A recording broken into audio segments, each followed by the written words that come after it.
엔터테인먼트계의 개척자 하이브가 터줏대감 SM의 최대 주주가 됩니다.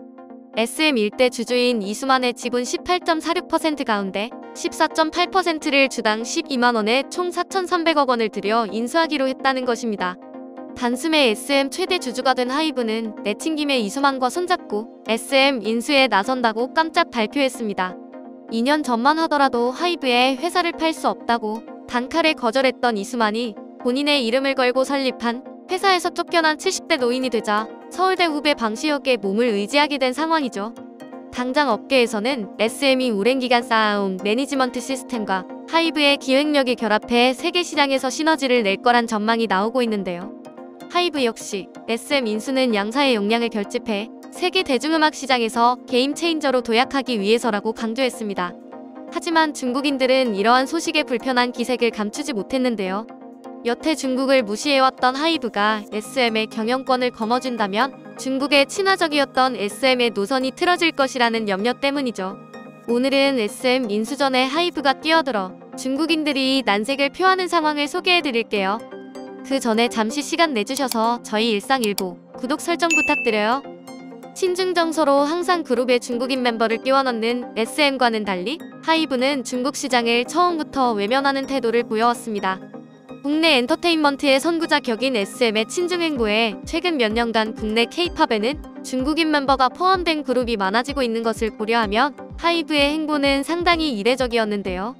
그러나 중국 자본을 끌어들이기 위해 중국인 멤버들을 대거 합류시킨 연예 기획사들은 몇 년 전부터 꾸준히 애를 먹고 있습니다.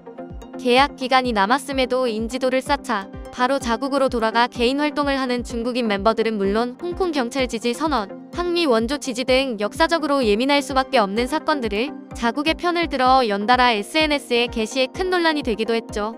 게시글로 논란이 된 멤버들 중에는 지금도 한국에서 인기 그룹으로 활발하게 활동 중인 이들도 많으며 중국 개인 활동으로 방향을 튼 멤버들은 과거 국내에서 인기를 누리던 멤버들이었기에 많은 국내 팬들은 큰 충격을 받을 수밖에 없었습니다. 따라서 하이브가 애초부터 중국을 손절한 이유는 중국인 멤버를 독이든 성배라 판단한 것으로 풀이할 수 있는데요. 더군다나 시진핑의 공포 정치로 한류에 강한 탄압을 가하고 있는 중국이기에 변덕스러운 그들의 입맛을 맞추느라 에너지를 소진할 필요가 없었던 것이죠. 이와 같은 이유로 하이브는 새롭게 런칭하는 그룹들에 중국인 멤버를 절대 넣지 않고 있습니다. 이러한 단호함은 과거 하이브가 진행한 국제 오디션의 포스터 속에서 공개적으로 드러나기도 했습니다. 미국 로스앤젤레스를 시작으로 대한민국 서울, 일본 도쿄 등 각 국가별 오디션 개최 일정이 담겨 있었지만 중국 지역에서의 오디션 개최 일정은 전혀 찾아볼 수 없었죠. 기획사이자 이윤을 최대한 남겨야 하는 숙명을 갖고 있는 사업체이기도 한 연예 기획사가 중국이라는 큰 시장을 등진다는 것은 꽤나 큰 용기가 필요한 일인데요.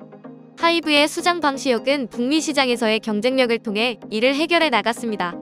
특히 그는 서양 문화권 사람들을 매료시키기 위해 그들의 스타일을 비슷하게 흉내내려고 애쓰는 것보다 우리가 가진 문화의 힘과 매력을 직접 어필할 수 있어야 한다고 계속해서 주장해왔죠.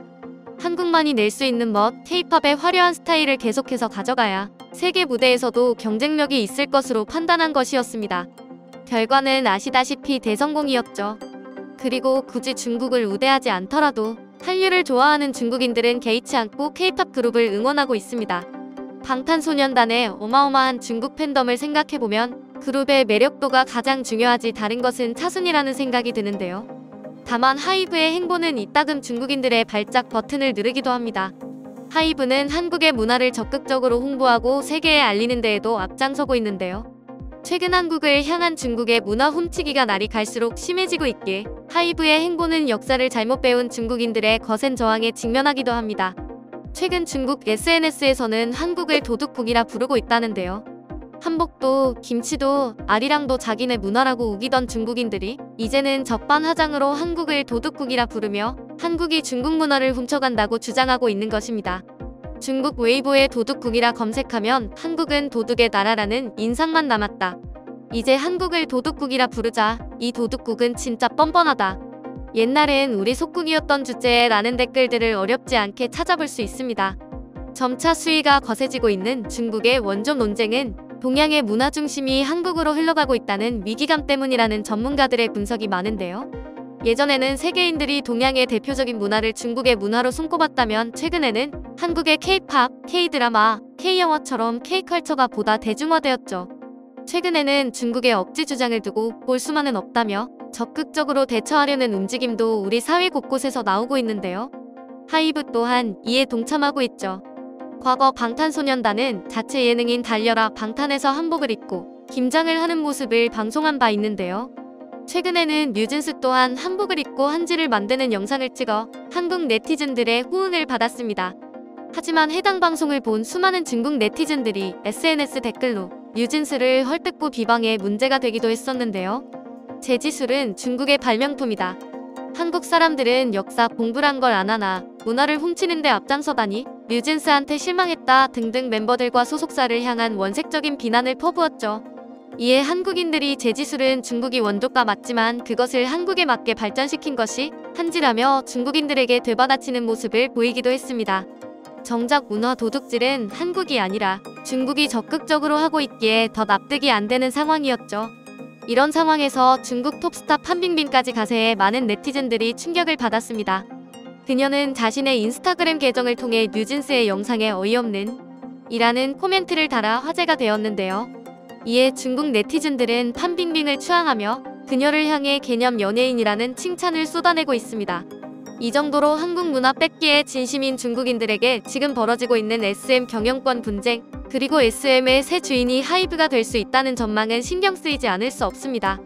당장 중국인 멤버 닝닝이 속해 있기도 한 에스파는 많은 부분에서 이수만 프로듀서의 손길이 닿아 있는 만큼 경영권에 문제가 생기자 계속해서 컴백이 밀리는 분위기를 보이고 있죠.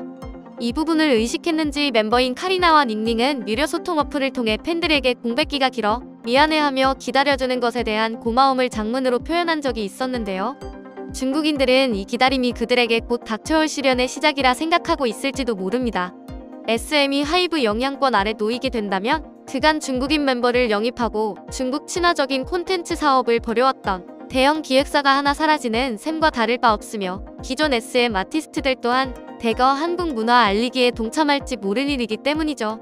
하이브가 SM의 최대 주주에 오른데 이어 경영권까지 확보하게 될 경우 양사의 정상급 아티스트들은 사실상 한 지붕 아래 있게 됩니다. 하이브에는 방탄소년단을 필두로 뉴진스, 세븐틴, 투모로우바이투게더, 르세라핌 등의 인기 뮤지션이 소속돼 있으며 SM에는 현재 활발히 활동 중인 에스파와 NCT뿐만 아니라 동방신기, 슈퍼주니어, 소녀시대, 엑소 등 대형 K-팝 그룹이 포함돼 있죠. 2000년대부터 국내 음악 시장을 이끌었던 이 3세대 아이돌과 최근 글로벌 시장을 겨냥하며 새롭게 탄생한 3, 4세대 아이돌의 라인업이 스펙트럼처럼 촘촘히 이어지는 셈입니다. 하이브의 SM 인수전은 다음 달 SM 주주총회가 분수령이 될 것으로 보이며 SM의 현 경영진은 카카오와 손잡고 경영권 방어에 나설 것으로 보이는데요. 아무쪼록 소속사 아티스트들이 더 좋은 환경에서 활동하여 전 세계 K-팝 열풍을 계속 이어주길 바라는 마음입니다. 오늘의 일상일보는 여기까지입니다. 구독, 좋아요 부탁드리고요. 시청해주셔서 감사합니다.